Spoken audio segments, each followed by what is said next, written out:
मुत्तहदा अरब अमारात के सदर शेख मोहम्मद बिन जायद अल नहयान दौरा पाकिस्तान। नूर खान एयरबेस पर वज़ीर आज़म शहबाज शरीफ और फील्ड मार्शल आसिम मुनीर ने मौजूद मेहमान का इस्तकबाल किया।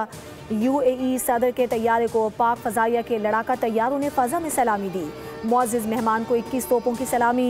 एयरपोर्ट पर गार्ड ऑफ ऑनर दिया गया। वज़ीर आज़म ने मेहमान से काबीना अरकान का तारुफ करवाया।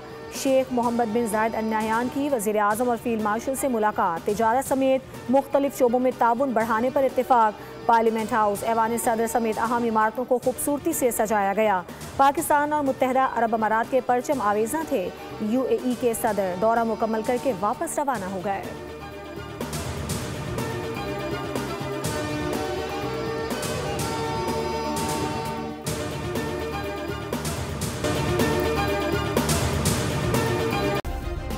सब्सक्राइब करें और बेल दबाएं ताकि कोई खबर रह न जाए।